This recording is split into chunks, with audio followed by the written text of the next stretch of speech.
हर रोज एक नई कहानी देखने के लिए चैनल को सब्सक्राइब करें और बेल आइकन को दबाना ना भूलें। किशनपुर कहकर एक गांव में बृंदा अपने पति सत्यजीत और बेटा बेटी चिंकू और पिंकी के साथ रहा करती थी। सत्यजीत एक गरीब आदमी था जो एक राशन की दुकान में काम किया करता था और उसी के सहारे अपना और अपने परिवार के पेट को पालता था। चिंकू और पिंकी दोनों तीसरी कक्षा में पढ़ते थे। बृंदा बहुत ही स्वादिष्ट खाना बनाया करती और रोज अच्छे अच्छे पकवान बनाकर वो अपने बच्चों और पति को टिफिन में पैक करके देती। ये लीजिए सत्यजीत, आज मैंने आपके पसंदीदा दम आलू बनाए हैं और बच्चों तुम दोनों के लिए मेरे हाथ का स्पेशल रोटी पिज़्ज़ा। अरे वाह! तो आज इसका मतलब खाना खाने में बहुत मज़ा आने वाला है।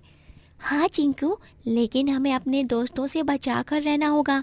वो लोग हमें चैन से खाना खाने ही नहीं देते और हमारा टिफ़िन खाने के लिए टपक पड़ते हैं। हाँ। एक दिन अचानक से आधी रात को सत्यजीत के घर का दरवाजा खटखटाया जाता है। दरवाजा खोलने पर सत्यजीत पुलिस को देखकर हैरान रह जाता है। इंस्पेक्टर साहब, आप इस वक्त? क्या हुआ? मोहल्ले में कुछ हुआ है क्या? अबे ओ चपड़गंजू, मोहल्ले में नहीं, हम यहां तुझे गिरफ्तार करने आए हैं। क्या? ये आप क्या कह रहे हैं इंस्पेक्टर साहब? मुझे गिरफ्तार करने? मैंने क्या किया है? लेकिन तुमने अपने दोस्त पुष्कर को मारा है, वो भी जान से। हमें पुष्कर की बीवी संध्या ने सब कुछ बता दिया है, कैसे तुमने उसकी लाश को कहीं ठिकाने भी लगा दिया है।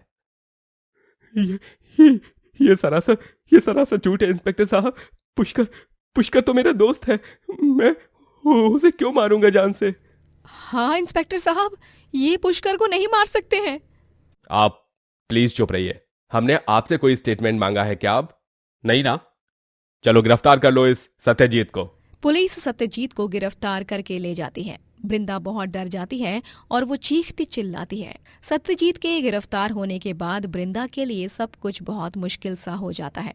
पहले तो उसके दोनों बच्चों को स्कूल फीस ना भरने के कारण स्कूल से निकाल दिया जाता है।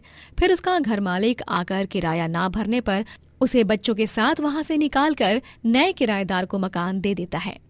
बेचारी बृंदा भीषण तड़कती भड़कती गर्मी में यहाँ से वहां दर दर भटकने लगती है। अब उसके पास किसी का सहारा नहीं था। वो जीवन में बिल्कुल अकेली पड़ चुकी थी। माँ, हम लोग कब तक यूं ही चलते ही रहेंगे? मुझे जोरों की भूख लगी है। हाँ माँ, मुझे भी। वो देखो ना माँ, ठंडी ठंडी स्वादिष्ट कुल्फी। हमें वो कुल्फी दिलाओ ना माँ। लेकिन बच्चों, मेरे पास तो पैसे है ही नहीं। मैं तुम्हें कुल्फी कैसे खरीद कर दूं? कोई बात नहीं माँ, आप चिंता मत कीजिए। आज नहीं तो हम कल खा लेंगे। बृंदा, चिंकू और पिंकी तीनों भी एक जंगल में झोपड़ी बनाकर रहने लगते हैं। बृंदा नौकरी की तलाश करने का तय करती है। वो मंदिर जाती है और भगवान से प्रार्थना करती है। हे भगवान, मुझे अपने सुहाग पर पूरा भरोसा है। सत्यजीत जी ऐसा कभी नहीं कर सकते हैं। वो कभी किसी का बुरा चाह ही नहीं सकते, तो किसी का खून करना तो बहुत दूर की बात है। मैं जानती हूँ वो बेगुनाह है। मैं आज नौकरी ढूंढने जा रही हूँ। बस मुझे कोई अच्छी तनख्वाह वाली नौकरी मिल जाए, फिर मैं वकील की फीस देकर उनसे अपने पति का केस लड़ने की गुजारिश कर सकती हूँ।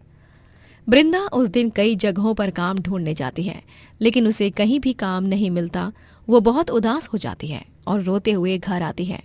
बृंदा के लिए मुश्किलों के दिन बढ़ते जाते हैं, इसीलिए वो कचरा बीनने का काम शुरू करती है और उसके दोनों बच्चे भी उसके साथ कचरा बीनना शुरू करते हैं। वो लोग प्लास्टिक बॉटल्स, कार्डबोर्ड, खाली बॉक्स और कई तरह के कचरे को इकट्ठा करके झोले में भरते और कबाड़ी वाले को बेचते। लेकिन क्रूर कबाड़ी वाला उन्हें बहुत कम पैसे देता, लेकिन बृंदा उसे कुछ नहीं कहती, क्योंकि उसके लिए वो कम पैसे भी बहुत सारे पैसे थे। बच्चों, अब तो धीरे धीरे मेरे पास पैसे इकट्ठा हो रहे हैं। अब तुम दोनों अगले महीने से स्कूल जाना शुरू कर दो। मैं तुम दोनों की स्कूल फीस भर दूंगी। अब थोड़े बहुत पैसे आने के बाद वो लोग अच्छा खाना भी खाने लगते हैं। एक दिन कचरा बीनते वक्त उन्हें एक प्लास्टिक बॉटल का घर दिखाई देता है, जिसे देखकर वो लोग आश्चर्यचकित रह जाते हैं। अरे वाह, ये प्लास्टिक बॉटल का घर कितना सुंदर है। इसमें तो कुछ खर्चा भी नहीं लगा होगा। हाँ माँ, वैसे तो हम रोजाना इतने सारे प्लास्टिक बॉटल इकट्ठा करते हैं, उससे अच्छा हम भी एक ऐसा ही घर बना लेते हैं। घर या फिर कोई ढाबा, है ना माँ? हाँ माँ, आप ना एक प्लास्टिक बॉटल ढाबा बना लो जिसमें आप स्वादिष्ट स्वादिष्ट खाना बनाकर बेचोगी। वैसे भी आप इतना अच्छा खाना बनाती हो, सबको आपके हाथ का बना खाना बहुत पसंद आता है माँ। अरे वाह बच्चों, ये तो सच में बहुत ही अच्छा सुझाव है। बृंदा और उसके बच्चे पूरे गांव में 500 से भी ज्यादा प्लास्टिक बॉटल्स इकट्ठा करते हैं और वो 2 मिस्त्रियों की मदद से मिलजुल कर एक प्लास्टिक बॉटल ढाबा बनाते हैं। और कचरा बेचकर जितना पैसा इकट्ठा हुआ था, उस पैसे से बृंदा ढाबे का राशन खरीदती है और ढाबे में बढ़िया सा खाना बनाकर बेचने लगती है। उसके हाथ का खाना सभी को बहुत पसंद आने लगता है और सभी उसकी खूब तारीफ करते हैं। वाह वाह वाह, बहुत ही स्वादिष्ट खाना बनाया है। ऊपर से ये छोले पूरी तो ओए होए होए बहुत ही बढ़िया है वाकई में। अरे हाँ, और ये प्लास्टिक बोतल के ढाबे की संकल्पना भी बहुत सुंदर है। मजा ही आ गया बहन जी, आपके इस अनोखे ढाबे में आकर यह अनोखा खाना खाने में। वाह। धन्यवाद भाई साहब, ये लीजिए आपका रायता। बृंदा बहुत मेहनत करती है और पैसे कमाती है। वो एक दिन सत्यजीत से मिलने जेल जाती है, तभी वो उसे अपने प्लास्टिक बॉटल ढाबे के बारे में बताती है। बृंदा, मुझे तुम पर बहुत गर्व महसूस हो रहा है। सच में मुझे माफ कर दो बृंदा, मेरी गैर मौजूदगी में तुम्हें, चिंकू और पिंकी को इतना सब कुछ सहना पड़ा, इतने कष्ट झेलने पड़े। जी नहीं, आप माफी क्यों मांग रहे हैं? मैं जानती हूँ और मुझे आप पर पूरा पूरा भरोसा है कि आप बेकसूर हैं। और देखिए, मैं आपको बेकसूर साबित भी करके रहूंगी, ये मैं आपसे वादा करती हूँ। धन्यवाद बृंदा। एक दिन जब बृंदा बाजार में ढाबे के लिए कुछ सामान लेने जाती है, तभी बाजार में बहुत भीड़ होती है।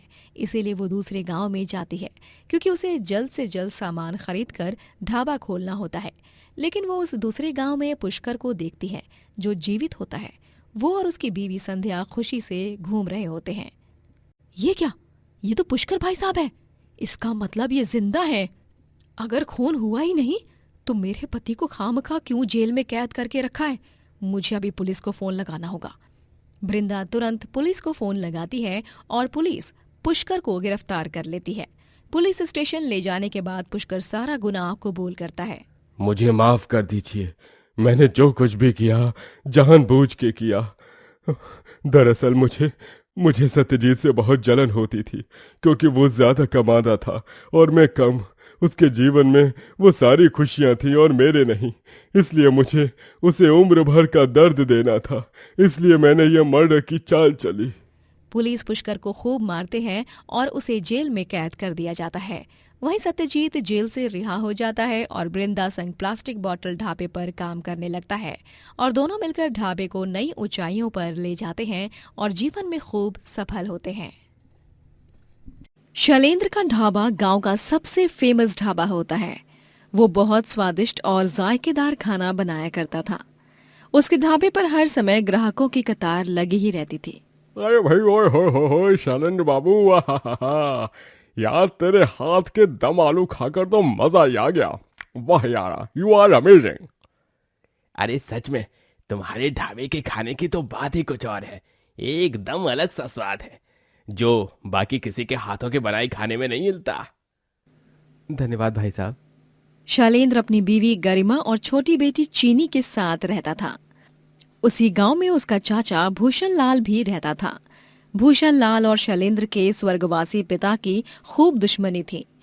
शैलेंद्र के पिता ने भूषण लाल को जायदाद का एक भी हिस्सा नहीं दिया था, इसीलिए भूषण लाल को शैलेंद्र से भी नफरत थी। भूषण लाल शैलेंद्र की खुशियों को जलाने का तय करता है। अरे बस, अब उस शैलेंद्र को अपनी उल्टी गिनती गिननी ही होगी, क्योंकि मैं अब उसे चैन से नहीं रहने दूंगा। उसकी बीवी, उसकी बेटी और उसका वो ढाबा, सब कुछ बर्बाद करके रख दूंगा मैं अभी। भूषण लाल गुस्से में आकर गरिमा और चीनी को किडनैप करवाता है और वो शैलेंद्र के ढाबे को भी तहस नहस कर देता है, जिसके बाद शैलेंद्र को बहुत बड़ा झटका लगता है। नहीं, मेरा ढाबा, मेरी बीवी और मेरी बेटी भी मुझसे दूर चले गए।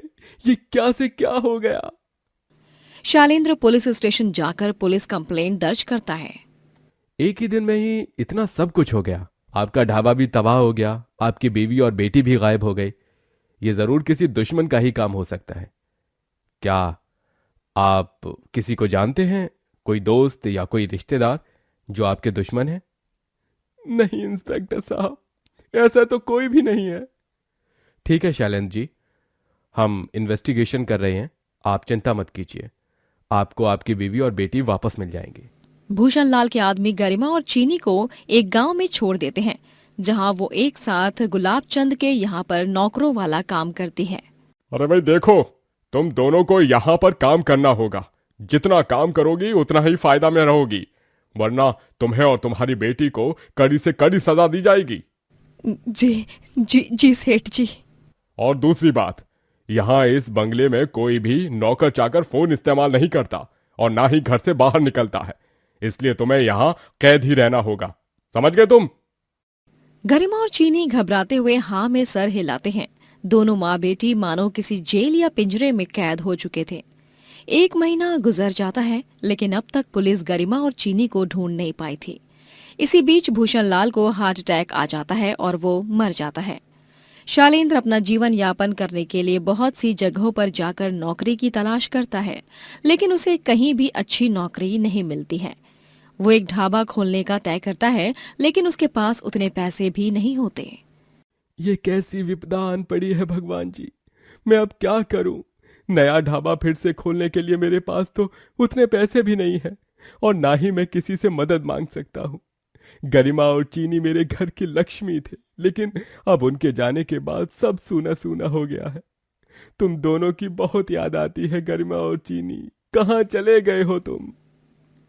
शैलेंद्र कई लोगों से मदद मांगता है, लेकिन कोई उसे मदद नहीं करता। फिर वो टेंशन के मारे चलते चलते एक गांव के पास चला जाता है जो पूरी तरह खाली था। वहां के घर, गाड़ी, बंगले, दुकान सब तबाह हो चुके थे। जब वो एक आदमी से उस गांव के बारे में पूछता है तभी, अरे भाई साहब, इस गांव में 2 महीने पहले बाढ़ आई थी, जिस कारण यहाँ सब तबाह हो गया। अच्छा, ठीक है, शुक्रिया भाई साहब। शैलेंद्र उस गांव में कुछ दूर चलकर देखता है कि वहां पर एक सही सलामत डबल डेकर बस पड़ी है। अरे वाह, ये डबल डेकर बस तो बिल्कुल नई नवेली लग रही है। पर अफसोस, ये मेरे किसी भी काम की नहीं, क्योंकि मुझे तो बस चलानी आती ही नहीं। लेकिन एक आइडिया है मेरे पास। क्यों ना मैं इस डबल डेकर बस को ही अपना ढाबा बना डालूं। मैं पहले तो इससे एक जगह पर ही रखूंगा और उसमें खाना बनाऊंगा। फिर थोड़े दिनों बाद पैसे इकट्ठा होने पर मैं एक ड्राइवर रख लूंगा जो बस चलाएगा और मैं जगह जगह पर भी जाकर ढाबा चला सकूंगा। शैलेंद्र एक आदमी को बोलकर उस बस को अपने गांव में ले आता है और वो उस डबल डेकर बस का एक ढाबा बना लेता है और उस पर बोर्ड भी लगवा लेता है, न्यू बस ढाबा। लोग आकर्षित होकर शैलेंद्र के बस ढाबे पर आकर खाना खाने लगते हैं और बस में बैठकर बस ढाबे के आनंद को लेते हैं। बस के अंदर हर जगह सीट्स की जगह टेबल और चेयर बना दिए जाते हैं और लोग मस्त बैठकर खाना खाते समय खिड़की में देख पाते हैं। थोड़े दिनों बाद पैसे इकट्ठा होने पर शैलेंद्र एक ड्राइवर रख लेता है जो उस बस को चलाता है। 2 मंजिली डबल डेकर बस की दोनों मंजिलों पर भरपूर ग्राहक बैठते हैं और जब जब बस चलती और यहाँ से वहाँ घूमती, ग्राहक खिड़की में देखते हुए खाना खाने का खूब आनंद उठाते। अरे वाह भैया वाह, क्या ढाबा है ये सच में। अपन की अक्खी लाइफ में ऐसा सॉलिड और अतरंगी स्टाइल का ढाबा कभी अपन ने देखा ही नहीं है। अरे शैलेंद्र भाई, ढाबा और खाना दोनों जबरदस्त है। बोले तो फैंटास्टिक, नंबर 1। वहाँ गरिमा और चीनी बेचारे बहुत बुरी हालत में जी रहे होते हैं। दिन भर लगातार काम करके भी उन्हें रात में सिर्फ एक ही रोटी नसीब होती। चीनी बेटा, तू ये ले, मेरी भी रोटी ले ले, मैं पानी पीकर सो जाऊंगी। मैंने वैसे भी सुबह सेब खाया है, मुझे इतनी भूख नहीं है। नहीं माँ, आप खाओ, मैं जानती हूँ आपको भूख लगी है। माँ, आपको मेरी कसम, आप ये रोटी खा लो, वरना आपकी तबीयत खराब हो जाएगी और तो और आपको चक्कर भी आएंगे। लेकिन बेटा। माँ, मैंने कह दिया ना आपसे। चीनी और गरिमा दोनों रसोई के एक कोने में बैठकर खाना खाते हैं। शैलेंद्र अब अपने बस ढाबे के कारण बहुत मशहूर हो जाता है। उससे इंटरव्यू लेने के लिए न्यूज रिपोर्टर्स भी आने लगते हैं। तो शैलेंद्र जी, आपको ये चलता फिरता ढाबा बनाने का आइडिया कहाँ से मिला? क्या आप अपने इस बस ढाबे के और भी आउटलेट्स खोलने के बारे में सोच रहे हैं? शैलेंद्र सबके सवालों का जवाब देता है और वो अखबार में छप जाता है। जो अखबार गुलाबचंद सेठ के घर पर बाईसाइकिल पर सवार अखबार वाला फेंक कर चला जाता है। उस वक्त गरिमा आंगन में पौधों को पानी डाल रही होती है और गुलाबचंद किसी से फोन पे बात करते हुए व्यस्त होता है। गरिमा उस अखबार पर नजर डालती है और उसे शैलेंद्र की तस्वीर दिखाई देती है। ये क्या? ये तो चीनी के पापा हैं, लेकिन ये इस तरह इन्होंने बस ढाबा खोल लिया है। अरे वाह, बेचारे, इन्होंने तो यही सोच लिया होगा कि अब हम कभी इनके पास नहीं आएंगे। और यही सच भी है, लेकिन नहीं, मुझे इस सच को झूठ में बदल कर रहना है। मैं और मेरी बेटी इस गुलाबचंद के चंगुल से बचकर यहाँ से निकल कर ही रहेंगे। अब तो मुझे चीनी के पापा का पता भी मिल चुका है। वो उसी गांव में रहते हैं जहां हम पहले रहते थे। गरिमा ऊपर जाकर चीनी को सब कुछ बताती है और वो और चीनी दोनों गुलाबचंद और बाकी सिक्योरिटी गार्ड्स के खाने में नींद की दवा मिला देते हैं। ये लो माँ, और दवा लो, इस खाने को पूरा का पूरा इस दवा से भर दो। अब देखना, ये लोग इस खाने को खाकर गहरी नींद में सो जाएंगे और तभी हम दोनों आसानी से यहाँ से बचकर निकल पाएंगे। और यही होता है। वो खाना खाकर गुलाबचंद और बाकी सिक्योरिटी गार्ड्स गहरी नींद में सो जाते हैं और गरिमा और चीनी बाकी कैद नौकरों को लेकर वहां से भाग जाते हैं और गरिमा और चीनी आखिरकार शैलेंद्र के पास आ ही जाते हैं। अरे गरिमा, चीनी, पापा! शैलेंद्र जी। तीनों का फिर से मिलन हो जाता है और फिर उस दिन के बाद से सभी एक साथ रहने लगते हैं। पुलिस गुलाबचंद को गिरफ्तार कर लेती है और शैलेंद्र अपने बस ढाबा से खूब तरक्की करता है। दोस्तों, अगर आपको ये कहानी पसंद आई तो लाइक करें, शेयर करें और कमेंट करके बताएं कि कहानी में आपको सबसे अच्छा क्या लगा।